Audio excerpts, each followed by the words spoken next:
Hello everyone.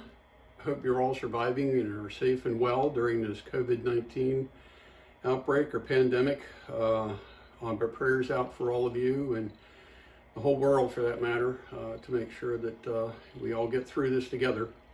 Just make sure you do, what the government's asking, stay home. I've actually been self-quarantined now, not because of the COVID-19 as much, sort of, but I had an upper respiratory infection when this all kind of started out, and I just didn't want a chance, being almost 69 years old, to, chance getting it again and really have some problems with that with an underlying medical condition.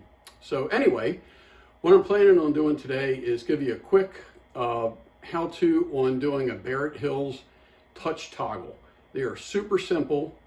It's kind of expensive to a certain extent, but the cost is offset by how quick these go in, and they're really cool. They work well. They're, like I say, the install is really quick, and it's just a lot of fun. And it really helps if you have an operating sessions. It really is going to help your operators so that they can tell what direction the switch is in. I have some switches that you can't see because of scenery or the distance from the front of the layout. So these are going to help tremendously to those guys to do that. So anyway, I'll show you that. And then I'll give you a quick, maybe 5-minute run around the layout, just show you the stuff that I've done recently. And I have been getting a fair amount of stuff done on the layout, but then again, my two businesses have been keeping me pretty busy working remotely. So anyway, take care, everybody. That's the most important thing. Stay safe, stay healthy. So now I'll give you the Barrett Hill thing, and then shortly, and right after that, I'll give you the run around of the layout. So take care, y'all. Bye. Okay, everyone, here's the Barrett Hill control board for just the tortoise switch machine. Looks pretty cool, easy to hook up.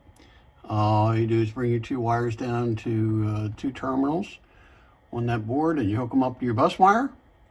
And then all you do is then just plug this in to, if I can see what I'm doing at the same time. Moving around here, apologize. Anyway, here we go, got it lined up. Now if I can see it, there we go. And all we do is just get it lined up properly, plug it in. So, and then once you have that done, you grab your wire from there, and you got these three terminals here, and you plug those in. And in your fascia, you drill a 1-inch hole, and I'm using what they call the cupped, so that they're individual sites. They have a board, one that has like for control boards. I'll show you that in a few minutes here.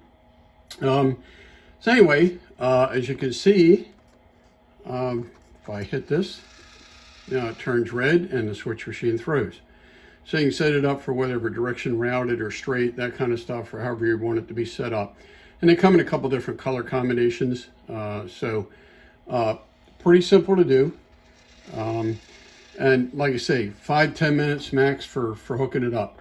Really great system, and the only tools you need are a 1-inch hole saw, which you can pick up for relatively cheap, a pair of wire strippers, some wire obviously, and a screwdriver, and essentially you're ready to go. So really neat. So anyway, I'll show you the control board. The only difference between the tortoise mounted control board and the board for a control panel would be this board here. They come in different configurations. This one's for 4, and you can kind of see these wires here go out to the switch machines, tie in there, and then you can see the wires there that go out to the touch toggles. I am using the push button, the cupped ones here too, because I didn't need it. I actually got the control board and a couple of toggles from my friend Chris Moran, who passed away not too long ago. Bought them from his wife. He had never had the chance to install them, so you know, at least they're getting put to good use. And really the only difference is between that board is that there's some toggle switches that you could buy. These are the one that mount behind your control board, your plexiglass and paper or whatever you're using.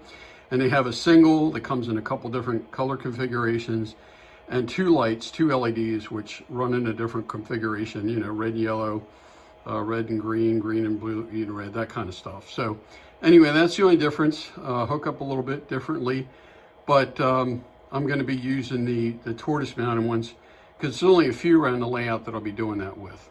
So you can see how easy this is. It's just such a simple system to use. So now we're going to go ahead and do a little review of the layout.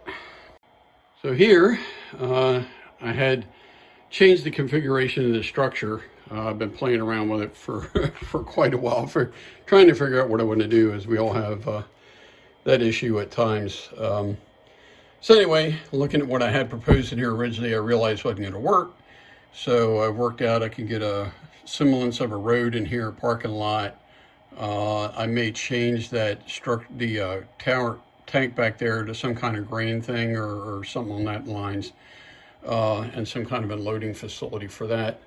Haven't really done anything in Lower Hanover. The station's missing because I was doing the work around it, drilling a hole right over top of it, essentially. You can see one of the touch toggles I did there. That can be configured to run two switch machines at the same time off of one control board, which I forgot to mention before in the Barrett Hill thing. I have been doing schematics to help the operators of you know, where everything's located, the names of the industry tracks and stuff like that. You can see Upper and Lower Hanover. And here's where I had problems with a Walther's Code 83 curve turnout here. Yeah, 6 axle units would not go through it. It was just strange. I tried everything. I raised it, I lowered it, and I twisted and I turned and everything, and it just wouldn't work. So I removed that and then placed the Pico Insulfrog number 6 in its place, and everything seems to run through it real smooth now. So a bit of a hassle, but it took the opportunity at that point to install the touch toggle for that thing, because it will be kind of covered by scenery. So and then coming around to this side, on the lower area, I bought this ITLA kit, DV Ross Company. This was an LCL area for loading, and it's now going to be a business. It's on my lift out, but the lift out doesn't come out very often, and this is a lightweight structure and won't take up any space really in the parking lot. So then I scratch built this locomotive shed for the Ma and Pa in York, Pennsylvania. I'd gone up and taken pictures of it and used Google Maps to kind of look at the surrounding area as best I could. Not exact, but close. Looks pretty neat, turned out pretty well. I used Rick's products, the cinder block stuff. A little hard to see, but I do have interior details in here along the one wall. Looks pretty neat. One of the other things that I've done recently is to cut back these tracks right here. I had more capacity than I needed, so I can either, you know, put some trees or some more buildings. A friend of mine actually gave me a video of what the inside of the Bittinger plant looks like, so I can maybe scratch build some of their structures that they have there. So, and what I've also done is, well, there's a roof to the station. Kind of scenic this area a little bit, built Bud's Salvage. In my case, it's Moe's Salvage. Moe's a good friend of mine, works in customer service at MB Klein's. We used to work together. So yeah, that turned out pretty cool. I got a little bit more work to do in the air detailing and stuff, some walls to put up, less than carload spot, put these trees in.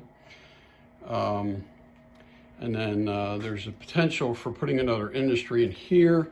I can't decide because I'm like, you know what, I can have just too many tracks everywhere. I'm not sure at this point. So I'm keeping that in mind. Also, there's another ITLA kit that I bought. This used to be an interchange track, so I'm going to specify what kind of cars go in there in JMRI, and then we'll, switch it from there. I also have been working on the this Williams Electric, actually, which is Walters Williams Electric Company, I believe.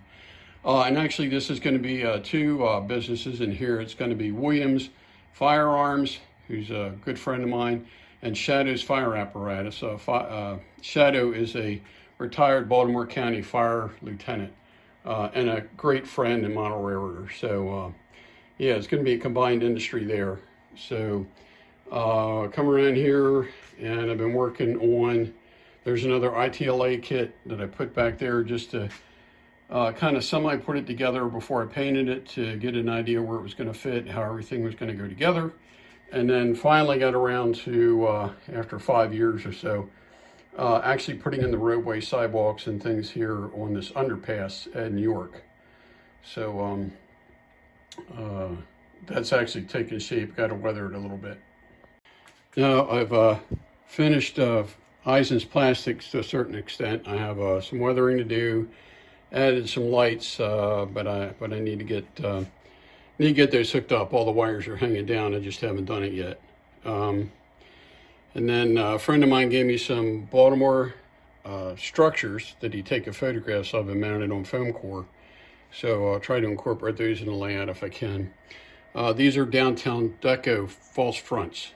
So they're going to be going there with a road in front and stuff like that. Really, I don't believe there's any other changes on the layout. Like I say, we have the those boards that I added here. This kind of shows you what the Lincoln Yard area looks like. So just pretty neat. So, take care, everybody, and stay healthy. We can't afford to lose too many model railroaders because of some stupid sickness that's around. So anyway, take care all. Goodbye.